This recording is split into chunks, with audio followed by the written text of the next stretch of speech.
Welcome to episode 30 of the Adventuring for Mere Mortals podcast. I'm Kyle, joined by co-host Trevor, and this month's guest is Lee Dillon. Hey Lee, how's it going? It is going good, Kyle. How are you and Trevor doing tonight? Doing well.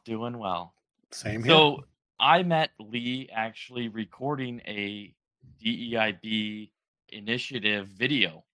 I was really touched by Lee's story, and I'll let him get more into it. But Lee's son is in a wheelchair, and his story as he shared this and how it's changed his perspective and everything like that really touched me.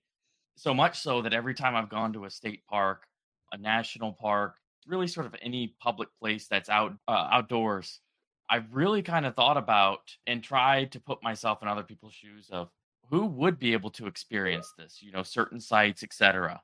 And so after we had recorded, I went up to Lee and I was like, Lee, man, I'd love to have you on the podcast, get your story, have it shared, because it's something we really haven't touched on the podcast here. And it's something that's generally glossed over. We talk about accessibility in outdoors for the hearing, visual impaired, etc. But a lot of assumptions are made that there's very limited mobility issues. And that's not the case for someone in a wheelchair. So, Lee, is there anything that you'd like to add on to that? No, having my experiences with Matthew in the latter parts of his life when he was wheelchair bound really did give me a new perspective on what that looks like. I grew up in the outdoors. I grew up through Scouts and everything else, and then to move into that portion of my life and having to deal with those experiences really brings a big shining light onto a very large problem that we have that thankfully we're starting to make some headway in, but we've got some work to do. I'm looking forward to diving into that with you a little bit later in the episode. So it's been a while since we released a podcast.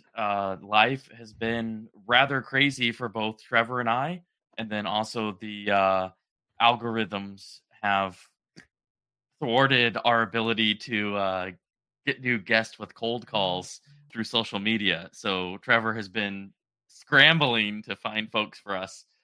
Trev, what have you been up to? Well, let's see. I guess I'll start. The last time we recorded one of these was like the summer. So what have I been doing since then? But I guess the last one we recorded, I was planning my my summer bike tour I was going to do. So I ended up doing that. I ended up doing 510, 15 miles in Northern Illinois. Did it over 5 days. It went well.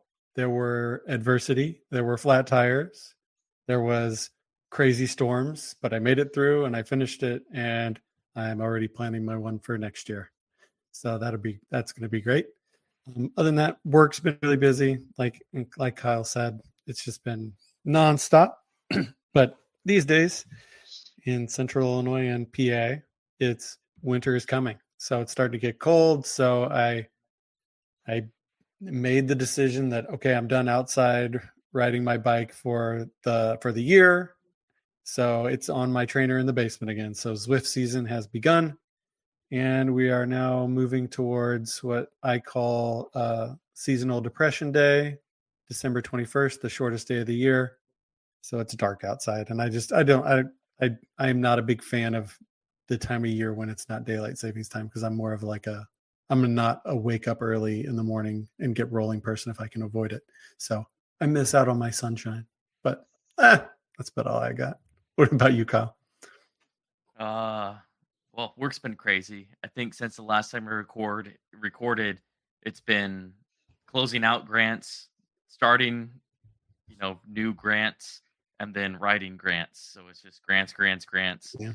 But that's good. It's better than not having those available. Let's see. Aaron and I have been fairly active, going out and doing things. We did the backpacking trip with the crew on Isle Royale. That or that episode just came out a few weekends back. Aaron organized through Explore and More, so we interviewed John, the organizer of that. But Aaron co-led a trip down the Old Loggers Path up in Lycoming County near Williamsport, Little League World Series. So we did that. That was beautiful weather. Before that, we finally dove together. So Aaron and Nice. I are both divers. We went to Virginia, dove Lake Phoenix, and then the plan was we're going to go down and we're going to do a boat dive off of the Outer Banks to a U-boat wreck. We got out of the harbor and then turned around and came back because it was just too choppy and it would have been a miserable dive, and they were having to speed up, slow down because of the waves and whatnot. Yeesh. And then, as the days get shorter, it's now full on training season. So skiing season kicks off December 12th with Explore and More, uh, Killington. So getting ready for that. And then there's the holidays.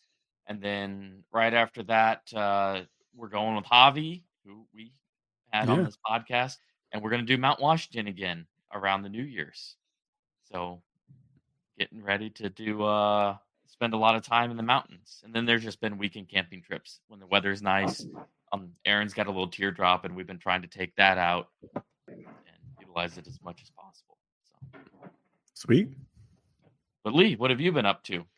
I know Well, you've been busy with work. oh, I'm telling you, I've been doing the park thing for 13 years now, and I keep waiting for the slow off seasons. We run right out of peak season through the summertime to get everything ready for the winter time, without much of a break. We do try to, of course, have my wife and my daughter, and we stay busy in that realm as well with school and her job and everything else. So don't get out nearly as much as I would like to, but the truth is I'm kind of outside every day. It's one of the beauties of what I do. I work in a park setting, so yeah. Even on a bad day, I can walk out of my office and look across the lake and into the park. So life is Nice. not bad. Yeah. Hey, we did a hike whenever we did that video. That was Yes, we did. so, It was a little brutal, but it was a good hike. yeah. Yep, classic Pennsylvania hike. No switchback, straight up the mountain, and Yep. Yep. but yeah. Well, shall we jump into it? Sure. I think so. All right. Well, as I alluded to, this episode is really on one sharing your story, Lee. So I'd like to start there personally. It just share with our listeners, as much or as little as you would like about your story, and then we can talk about the impacts that it's had on your life. Absolutely. I am the proud father of 3. I have a 34-year-old son who has granted me 5 grandchildren. His brother Matthew would have been 32 this year. He passed away it'll be 11 years in just a few weeks. He was born with a multitude of medical issues. The one that affected him most at the end of his life was muscular dystrophy. That's how he ended up in a wheelchair. Fairly immobile towards the end of his life. I mean, in the house was one thing, but outside he just didn't have the stamina or the physical ability to do much walking in terms of anything. And now I've also got a 10-year-old daughter. So, love my kids, love that. But working through Matthew specifically and the challenges that we faced as his mobility steadily decreased, because that's just the nature of the disease, as the deterioration began and he started to lose that mobility, and you still want to be able to go and do things, and be outside and to do those adventures. and it became harder and harder, because no matter where you went, when you're talking about pushing a wheelchair, odds were good, and still are, unfortunately, that you're going to run into challenges. You're going to be very, very limited on what you can do. I can think just off the top of my head 4 or 5 spots in Pennsylvania that truly have good accessible trails, and in most cases they're bike trails. I think of Presque Isle up in Erie, Moraine State Park, Oil Creek. These are paved bike trails that you can use, but if you want to get anything more adventurous than that, you start running into some serious challenges. And even on the bike trails, pushing a wheelchair on the bike trails, you run into some user conflict. Even, people are riding their bikes and they're trying to maintain pace and everything else, and here you are pushing a wheelchair down it. If you got somebody coming the other way, you start having to try and push off to make room for everybody, and things like that. So that really opened my eyes to how much of a challenge there is out there. And coincidentally, the same time as all that was happening, I found myself getting started into to my career, working in the park system, and being able to look at these resources and start having conversations about how we can improve. Um, in a big picture sense, we're never going to make it all accessible. The hike that we took when when we did that DEIB shoot, that's never going to be accessible, and that's okay. But where can we find the places that we can make things accessible? So that's kind of, you know, my passion. The whole DEIB experience that we're working through has helped rekindle that a little bit. DEIB, we think about all kinds of things, but mobility issues aren't something that automatically perks to the top. Yet they are. These users are out there. These people are out there. They need the access. In a lot of cases, they want the access. Literally a week ago, I had the opportunity to do a seniors event, and I spent most of that event talking to people about where they could go that didn't have mobility, or that they wouldn't have mobility challenges. And I'm fortunate where I am to have a very small chunk of trail that's paved, and it's like, come on out. You can walk right beside the lake. You can, get some fresh air. You can experience it. You won't, and it's very much accessible, whether you're in a walker or a wheelchair, or just very slow. So it's finding those opportunities and building on those. Thank you for sharing that. And that is a big thing, and that's what resonated with me was like whenever I heard that story, I have spent a lot of time in parks, etc. It never really crossed my mind about the accessibility, especially in terms of a wheelchair. And you did it again, in terms of seniors, etc. Folks who have been active their entire life, but then start, slowing down and they can't continue to do those things, Right. that suddenly it's this big wide open world that just comes collapsing in. Um, It does, and that's the sad truth of it. Um, when we were doing the video shoot where Kyle and I met, I was talking with somebody, and I don't think it was you, Kyle. Uh, the Appalachian Trail ran right through the park that we were at, mhm. and it was this idea of how many people would love to be able to say they hiked part of the Appalachian Trail that aren't. And again, that's a situation that's you're never going to be able to. I don't care if you have an action track chair, you're never Yeah. going to do the whole thing. It's just not a realistic possibility. But could we do something, you know, in a spot like that where there is a chunk of that trail that is accessible, that people can get on, no matter what their limitations or what their challenges are. and it sparks that conversation in that thought process of, you know, we could we create an event where people could come out and literally, even regardless of their mobility challenges, be able to say, hey, I hiked the Appalachian Trail. Even if it's only for a mile, Yeah. they're still doing it. They're still able to experience that. I mean, I've hiked on the Appalachian. I've never done the whole thing. I will never do the whole thing. you know, um, so and I can honestly say, yeah, I've hiked parts of the Appalachian Trail. So those are the opportunities that I think need to be picked out, and then you determine how much is reasonable. Because I go back to we're not paving every trail in the system. It's just it's not even logical.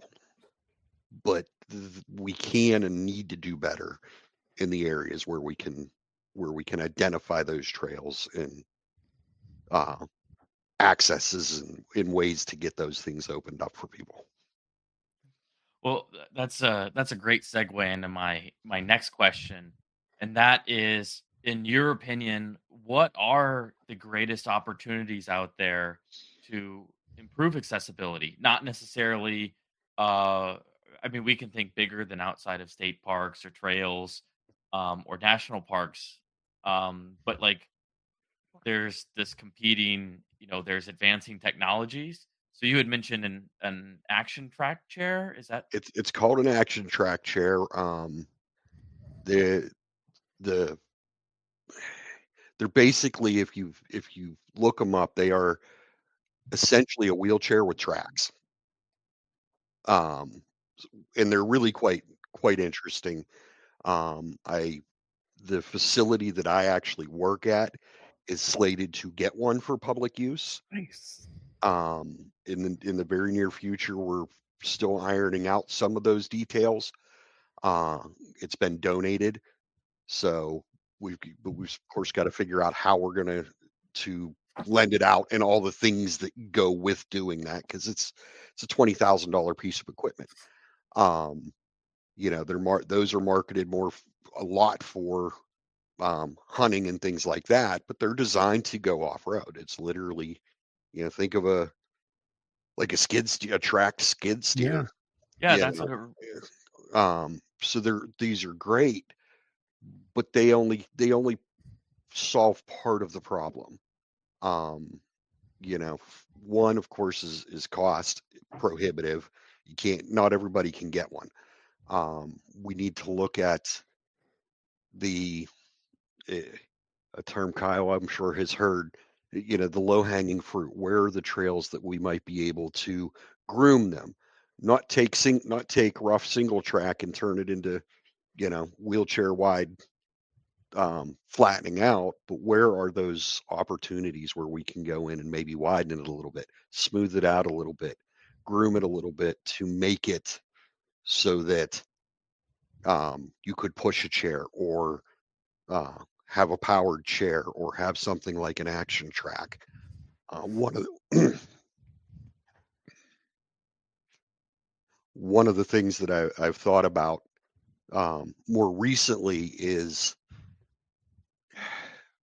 we have scales and ratings for all kinds of things. If you're hiking, the trail was scaled, you know, one through whatever, depending on difficulty. Whitewater, class 1 through 5. Could we develop a system where we're identifying accessible areas and rate them? This is a level 1, so a manual chair can absolutely handle it. Going up to a 4 or a 5, where you would need advanced equipment like an action track chair or something like that. Uh, and those are all things that, I hate to use the word pipe dream, but are kind of pie in the sky, that these would be great. And the only way we're ever going to see anything like that happen is for these conversations to happen. So, which is one of the reasons I was so excited when Kyle asked me to be on to be able to talk about it. And why I'm so excited about the DEIB efforts that we're undertaking in PA, because these conversations are now starting to happen. It's not as simple as, okay, we say we're open to everybody, and we need to be able to welcome everybody and provide an opportunity for everybody, regardless of what challenges they may be facing. Yeah, it all starts with the conversation, right? That's how it has to start. Absolutely, absolutely. I go back to the action track chair thing. That wasn't even mine. That was my predecessor's idea that spawned that whole thing, and here we are, very close to implementing it, and being able to my knowledge, will be the first park in the Commonwealth that has one, and that's a big deal. If they work, then we can take that story and tell it other places and say, hey, look, this is what we did. Let's find donors in different areas that will come in and help us get this equipment and put it in place. I mean, we've done it with beach wheelchairs at different locations and everything else. This is just another step in making these things happen.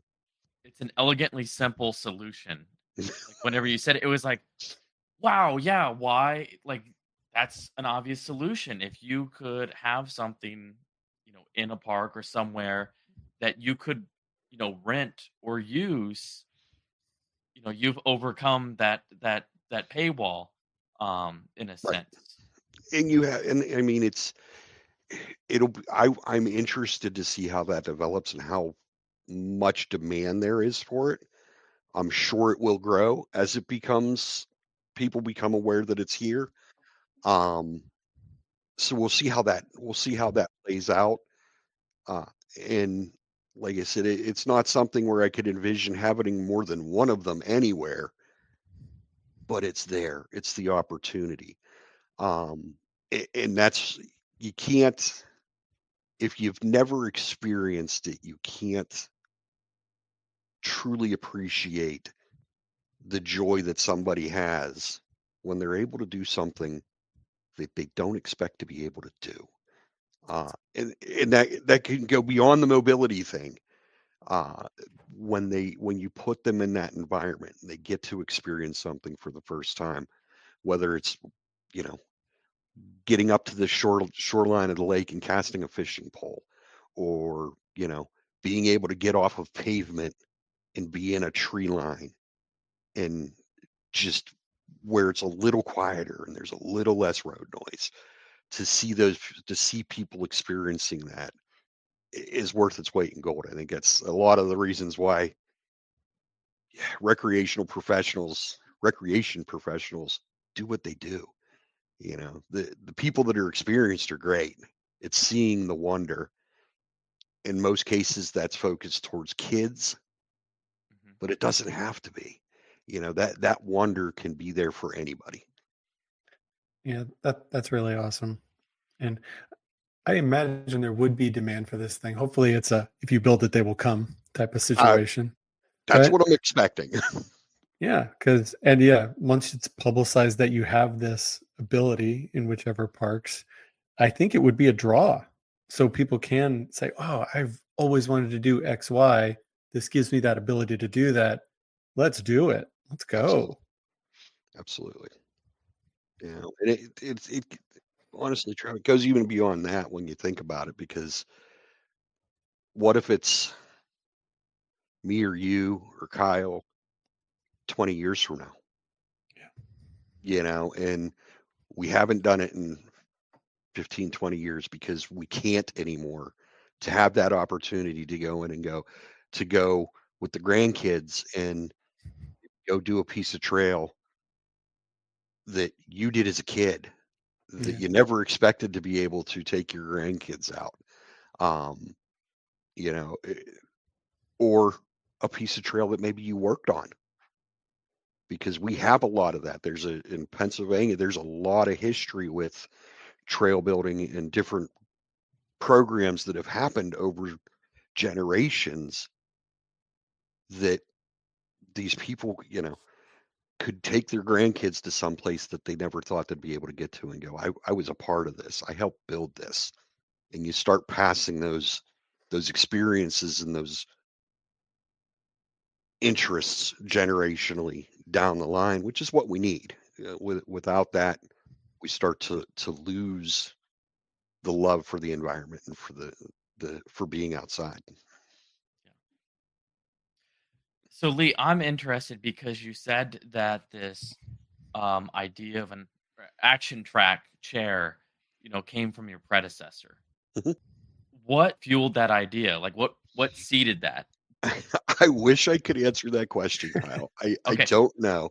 I've never actually been able to have the conversation with him directly.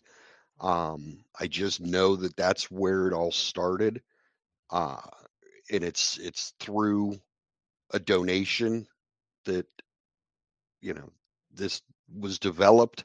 The idea was developed.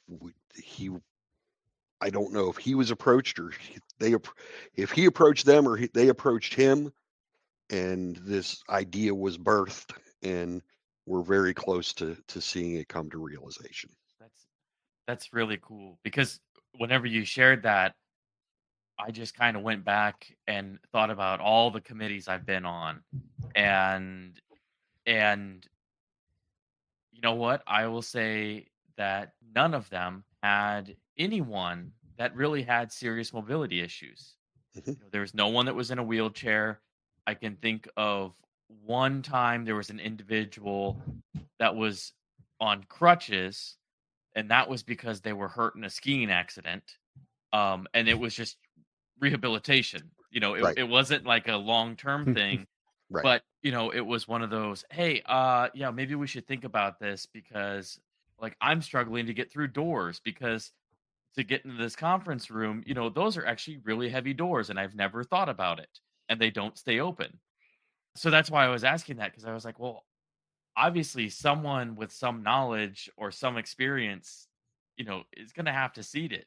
So, huh. Yeah, and as we moved, I've got meetings set up in the coming weeks, um, to really get into the finalization of the whole thing. And those are some of the things that I'm curious about: is where did it come from? Is there a backside benefactor that is pushing this whole thing, or was it just somebody's good idea? And I'm happy either way. It doesn't really matter to Yeah.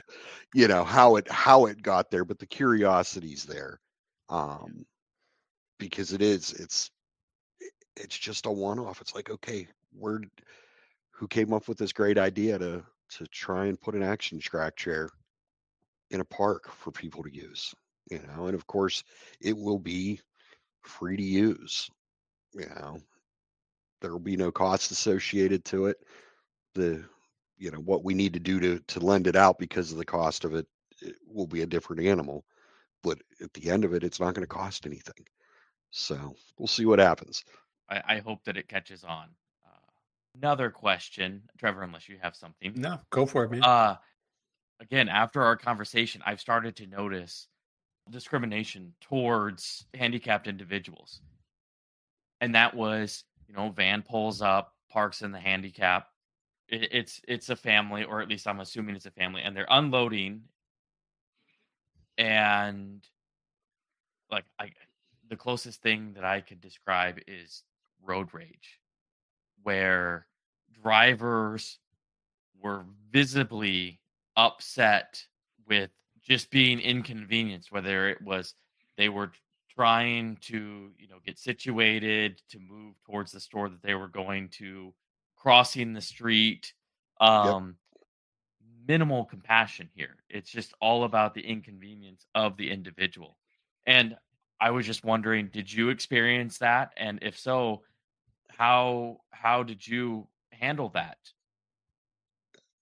Oh, we absolutely experienced it. You know, it really does get frustrating.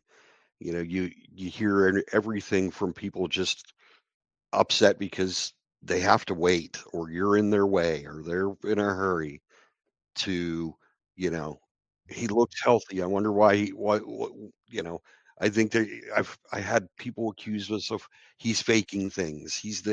It's insane the amount of, or the lack of compassion that you experience when you're in that situation. Um, I mean, and it can be anything from inconvenience. My wife used to absolutely, my son was, Matthew is basically nonverbal. Um, and, people would talk to us instead of him. And it would drive my wife absolutely insane. I mean, absolutely insane. And it's those types of things, we need to find that compassion again and put away the frustrations and just look at people, period, Hmm. with compassion. And it can go a step further when you're looking at people that are dealing with challenges, regardless of what they are. For me, obviously, it was the mobility thing. Um, and it's everywhere. It's bathrooms. Yeah, Yeah. ADA bathrooms are not as convenient as you might think, especially when you're trying to go in there and help somebody. Uh, you know, Matthew wasn't bad. He was a little guy. He was about 95 pounds. My mother later in her life, um, also ended up wheelchair bound, and my wife would take her into to ADA bathrooms to try and get her. So, and she was a bigger woman. And it's just, it doesn't fit. And of course, nobody wants to wait. You're, you know, literally have people push past you in any situation that you can imagine. And it's frustrating. For us, we tried to take it with grace. I won't say I didn't occasionally, you know, let a few choice comments fly.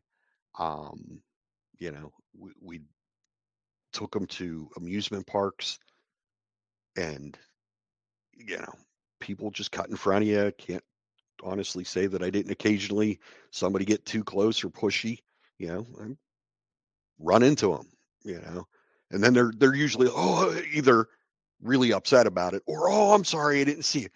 Come on, you got people pushing a wheelchair. You didn't miss Yeah. us. Let's not go there. But you try and stay nice about the whole thing, but yeah, it gets frustrating to say the Don't least. doubt it. So, Yeah. Yeah. Well, you mentioned ADA, facilities, mhm, and again, from our conversation, the ADA facilities are designed to a certain standard when they're installed, yes, but things don't always last, and there's modifications that are made, and that those one thing that I had never considered was that the modifications may not continue to meet those standards.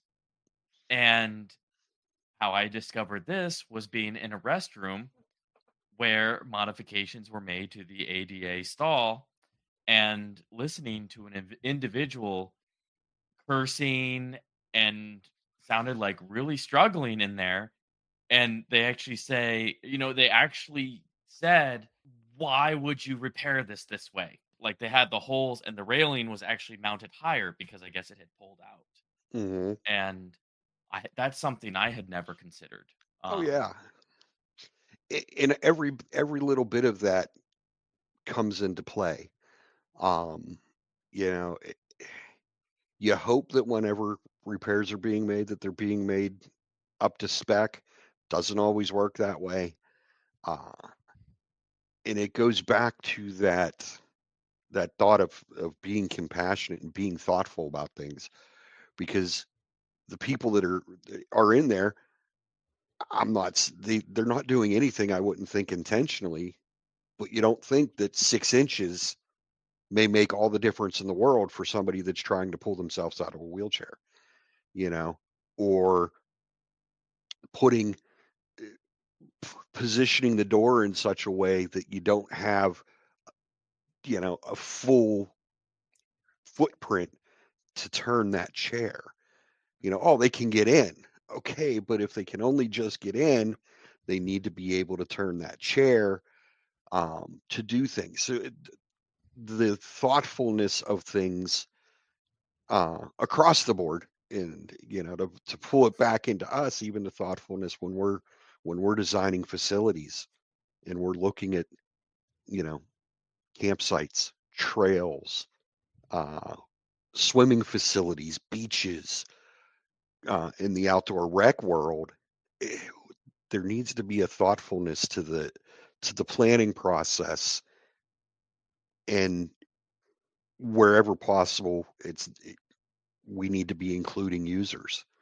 Um, I the last facility I was at, we were completely redoing an ADA fishing pier. I pulled up with my maintenance supervisor, and there happened to be a gentleman in a wheelchair. And I went up and introduced myself. Of course, I'm all decked out in my work clothes, and introduced myself. And I'm like, "Hey, how you doing? Do you mind me asking? We're looking at redoing this. Is there anything as a user that you would like to see us do that would help you to be able to better utilize this facility?" And he said something that I hadn't really thought of. Um, and it's that the gaps between the boards on the deck were too far apart. He's like, "Can you close?" So we can't close them up completely because we want a little bit of drainage. But yeah, we can tweak that stuff. But those are questions I can't answer them. Nobody, none of us can answer them. We Yeah. need to engage those user groups, those users, and figure out how we can better serve them. Um, and as the father of somebody that was there and has had some experience with these with mobility challenged individuals, they don't want perfection. They don't want 100% of everything to be accessible. In most cases, I would say they get it, that there is a limit to what can be done. They just want some effort put into it. Is it 10%? Is it 15%? Whatever that is, to be actively challenged to make it more user friendly and to be able to address their needs, instead of, well, we're going to address the needs of the 98% and we'll figure out the 2% later. We need to be actively figuring out how we can include them in any way possible. And we're not going to win every battle by any stretch, uh, but we need to be doing better. So in my DEIB talk that I've been giving to the caving community, um, what I referred to it as, well, the whole presentation's based on the idea of blind spots and that we all have them and that it's okay to have them. Uh, but it's important to broaden our view and actually turn our head to look into those blind spots. And one of the biggest blind spots that we have is we project our personal experience on someone else. Right. And the what requires minimal effort is to not trivialize or dismiss someone's experience and not to project your experience on them, but to just honestly ask them, what was your experience? Just like you said. Yep. Uh, because you may not be able to do anything about it, but it invites them to the conversation. Oh, absolutely. And let's be honest, you're going if you do that consistently, you're going to run into the occasional person that gets ticked off over something. But that's no different than any other situation. I don't care what group you, Like, what user group you get, you're gonna get pushback. Um, but my experience personally and professionally really is, in most cases, Whether you're dealing with a user or, in my case, with the caretaker of a user, whether it was me or whether it was my wife, we're going to give you honest feedback.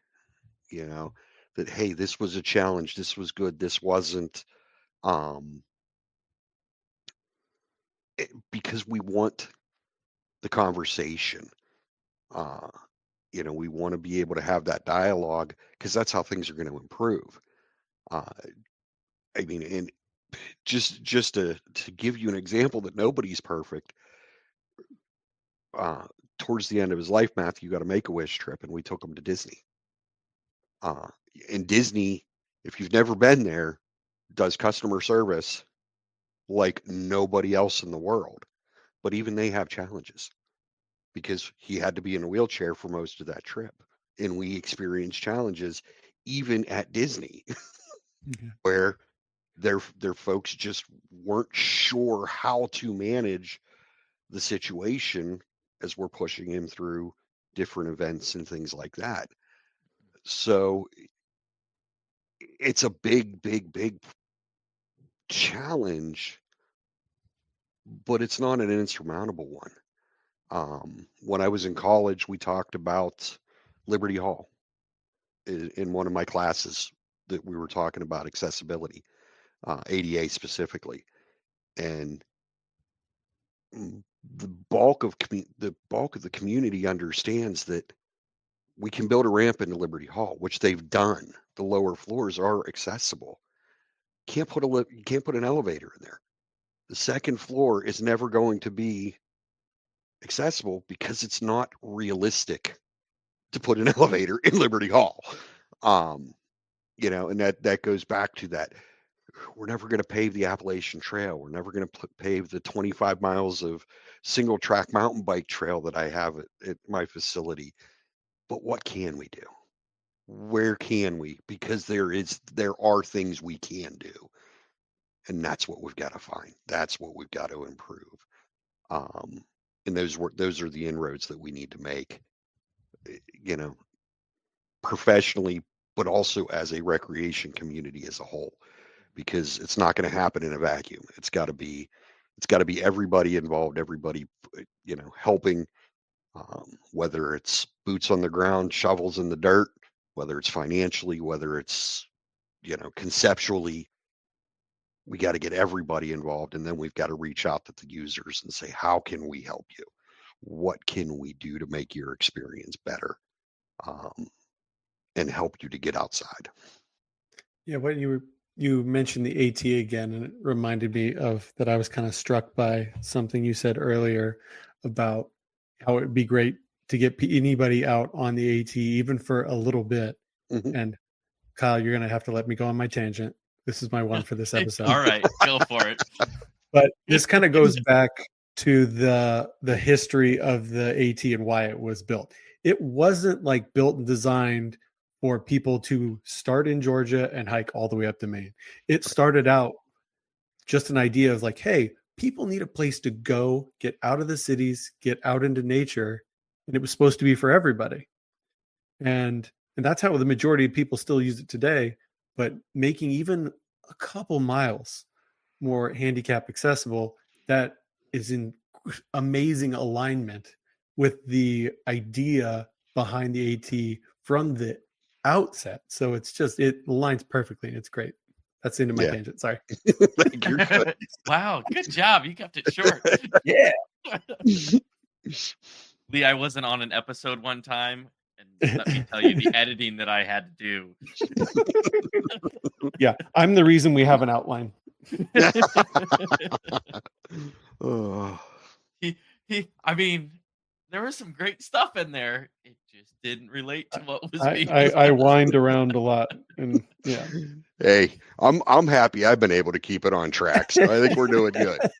You're killing it. This is great. But Trev, do you have any questions?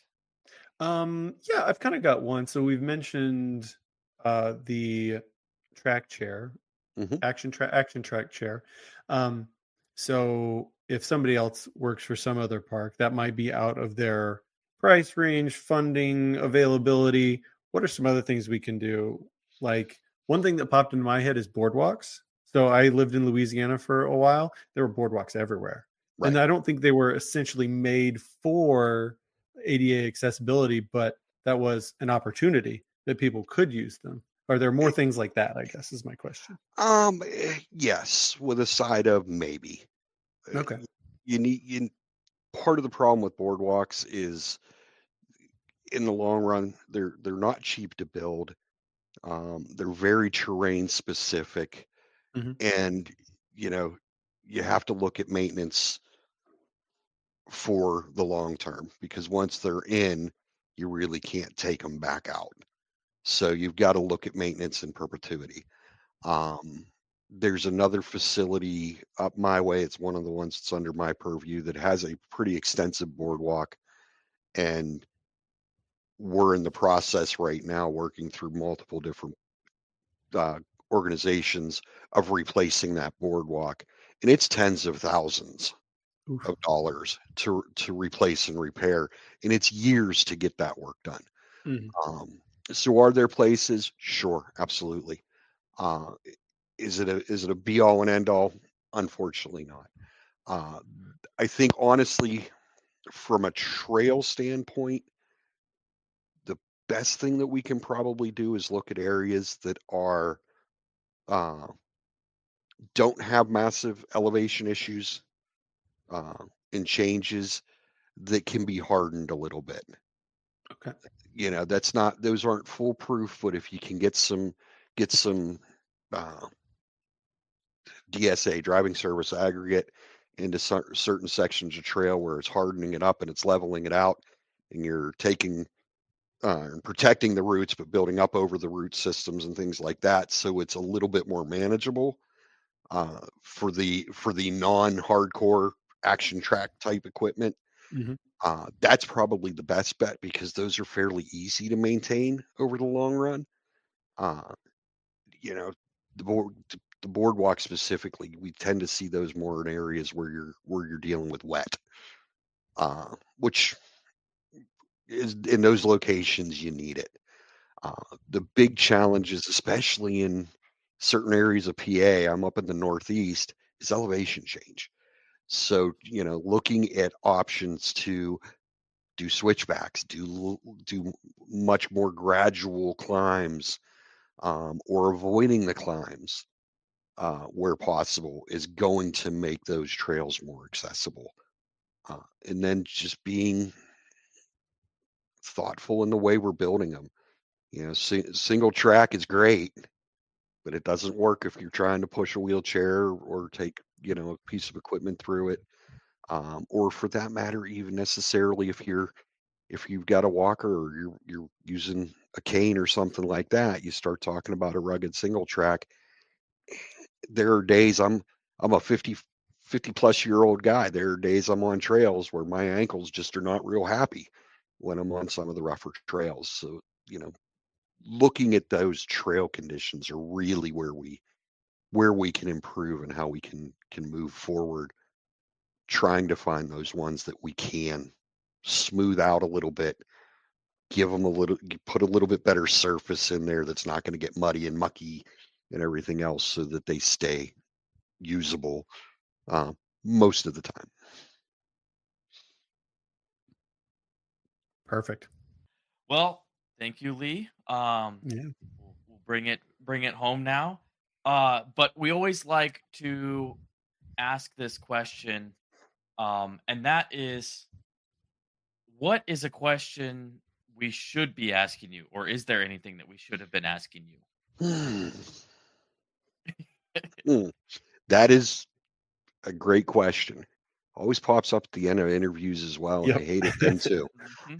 Yep. Um, no, I got to be honest. If I didn't know what we were getting into, I appreciate the opportunity to talk about it a little bit and to put some of those ideas out there. Um, the question that I have is how do we get involved? And that's what I'm still working through, both professionally and personally. is how do we get involved and how do we do better? And that's the question I think everybody should be asking themselves is how do we get involved and how do we make things better? Trevor, Yeah, I think we have homework. Yeah, I was going to say this might. I'm sorry for springing this on you. Are there any like accessibility type organizations that you're aware of that people could look up? Not specifically for outdoor recreation. As crazy as it sounds, reaching out to retirement homes, children's hospitals, things like that are where you're going to find, if there are local organizations that are trying to do this work, talking to local park management, whether it's community level, state level, federal level, on how you can get involved and what they're doing. I can tell you, as a guy who manages park systems, volunteers are a gold mine. And I know I wouldn't, and I can't imagine any manager anywhere turning down an opportunity to work with a person or a group that says, hey, we have this idea, as long as it's not, out in left field. If it's, hey, we've identified this piece of trail, would like to improve it, and you work through the process and you make sure it's right for the resource and everything else. I can almost guarantee you're going to get traction on projects like that, because we can always use the help. Cool. So I just did a quick search for outdoor recreation ADA organizations. And believe it or not, the first one that popped up was the Pennsylvania Parks and Forest Foundation, which, Lee, I'm sure you're very familiar with. I am very familiar with. And they have outdoors are for everyone. Yep. And just a few facts that in just Pennsylvania, there's 1.6 million residents who have limited activity due to a disability. Yep. And that's based on the census. And they actually have what they're highlighting are the accessible boat launches. Yes. And so yours is on there. Yes. Cool. And so there's one place, but and they have a little bit to do with the action track chair. Cool. But yeah, Trev, I think we have some homework that we should try and track down an organization and have a conversation about accessibility with individuals that have disabilities in the outdoor recreation arena. I like it. So, anyway. Yeah, definitely. Well, thank you, Lee.